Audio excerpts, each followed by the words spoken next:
Nous vivons aujourd'hui dans un espace public qui est littéralement saturé d'informations.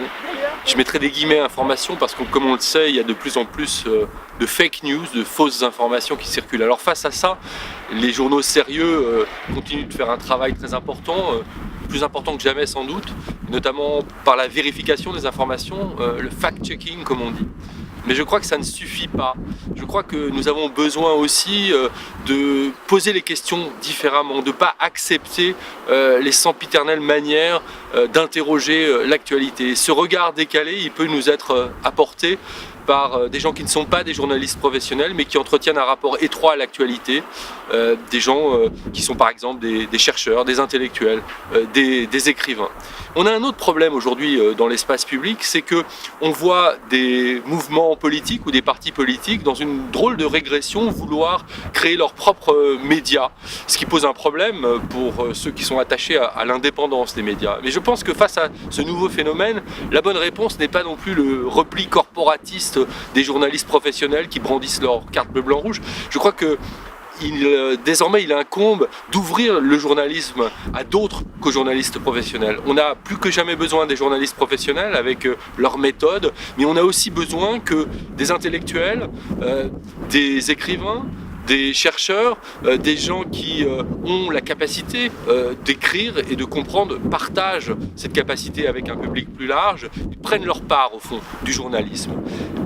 C'est pour ça qu'on a imaginé un journal qui soit conçu par des journalistes dans leur rapport à l'actualité, mais qui soit écrit beaucoup plus largement par des auteurs, parmi lesquels on trouvera des journalistes bien sûr, mais aussi ces chercheurs, ces intellectuels, ces artistes, ces écrivains. AOC, c'est donc 3 articles par jour, des articles longs, approfondis, qui font le pari de l'analyse et de l'intelligence.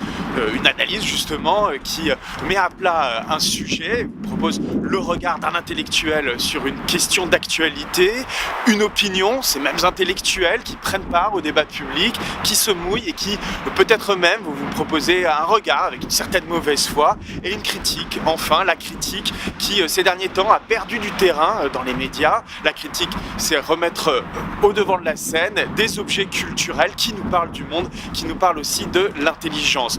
Du lundi au vendredi, 3 articles, et le samedi, un entretien, une grande figure, une pensée qui sera décortiquée, analysée et qui donnera aussi un regard sur notre monde.